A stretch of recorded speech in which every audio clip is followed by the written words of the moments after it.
ஒன்றிய அரசு தமிழ்நாட்டிற்கு போதுமான நிதி வழங்காமல் பாரபட்சமாக செயல்படுவதாக மார்க்சிஸ்ட் கம்யூனிஸ்ட் கட்சி மாநில செயலாளர் பே. சண்முகம் குற்றம் சாட்டியுள்ளார். திருவாரூர் மாவட்டம் திருத்துறைப்பூண்டியில் மார்க்சிஸ்ட் கம்யூனிஸ்ட் கட்சி நிகழ்ச்சியில் கலந்து கொண்ட பின் செய்தியாளர்களை சந்தித்த அவர், திமுக காங்கிரஸ் கூட்டணி உறுதியாக உள்ளதாக கூறினார்.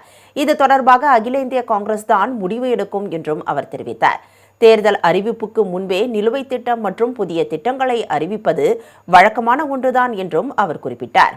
இதே அதிமுகவுடைய பொதுச் செயலாளர் எடப்பாடி அவர்கள், நாங்கள் ஆட்சிக்கு வந்தால் 2000 மாதம் தோறும் தருவோம் என்று ஏற்கனவே அவர் தேர்தல் வாக்குறுதி கொடுத்திருக்கிறார். அவர் 2000 தருவோம் சொன்னதை இவர் 3000 மதுக்கூட்டி அனுப்பிச்சிருக்கிறார். உண்மையில் சொல்ல போனால் அவர் பாராட்ட வேண்டும். ஆனால் எதிர்மறையான கருத்தை திரு எடப்பாடி அவர்கள் தெரிவித்திருக்கிறார்கள். இது எப்படி இருப்பினும் பெண்களை, இந்த மகளிர் அனைவரையும் மகிழத்தக்க வகையிலான ஒரு மிகச்சிறந்த அறிவிப்பு என்பதை நான் சுட்டிக்காட்ட விரும்புகிறேன்.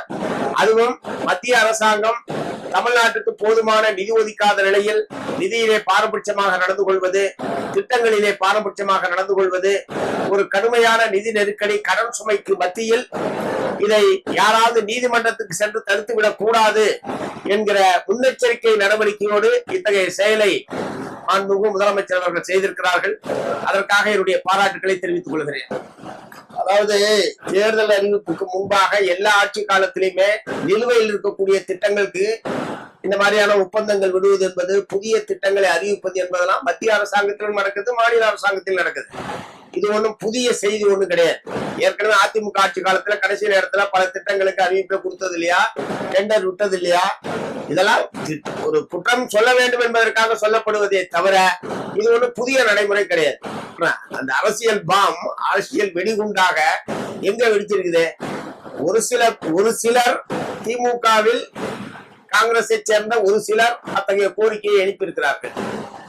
காங்கிரஸ் கட்சியுடைய அகில இந்திய தலைவர்கள் யாரும் அத்தகைய கோரிக்கையை எழுப்பவில்லை. ஆட்சியில் பங்கு வேண்டும் என்பதற்கான கோரிக்கையை அகில இந்திய தலைவர்கள் யாருமே எழுப்பவில்லை.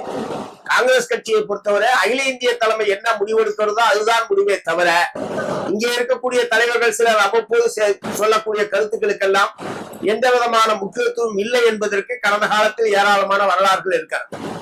ஆகவே அது ஒரு பிரச்சனையாகவே நாங்கள் எடுத்துக்கல. அது திரு முதலமைச்சர் அவர்களும் அது சம்பந்தமாக ஏற்கனவே தன்னுடைய கருத்தை தெரிவித்திருக்கிறார். திரு ராகுல் அவர்கள் அப்படிப்பட்ட எந்த பிரச்சனையும் என்னிடம் எழுப்பவில்லை என்று சொல்லி, அதுதான் பதில். என்ன சொல்லியிருப்பாங்க, கொடுத்ததுனால தேர்தல் தொழில் பயம்னா, கொடுக்காம இருந்தா தோத்தா பரவாயில்ல இருக்காங்க நான் சொல்லுவாங்க.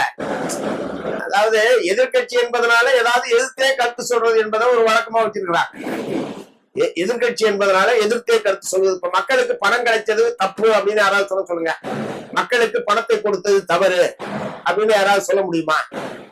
ஏற்கனவே இந்த மாதிரி நீதிமன்றத்துக்கு போய் இது ஒரு தடையாகிவிடக் கூடாது என்கிற முன்னெச்சரிக்கை நடவடிக்கையாக திரு முதலமைச்சர் அவர்கள் இந்த நடவடிக்கை எடுத்திருக்கிறாரு. இன்னைக்கு பாத்தீங்கன்னா உச்ச நீதிமன்றத்தில் வழக்கு போட்டாங்க. ஒருவேளை காலையில் போனாமல் இருந்தால் அவர்களுக்கு வேண்டிய நீதிபதிகளை வைத்து தேவையான தீர்ப்பை பெறுவது என்பது பல ஆண்டு காலமாக இந்தியாவுடைய நடைமுறையாக இருக்கிறது. ஒருவேளை அப்படிப்பட்ட ஒரு நிலைமை ஏற்பட்டிருந்தால் இந்த அரசாங்கம் முன்னெச்சரிக்கையாக செயல்படவில்லை என்கிற ஒரு குற்றச்சாட்டுக்கு தான் ஆளாகி இருக்கும்.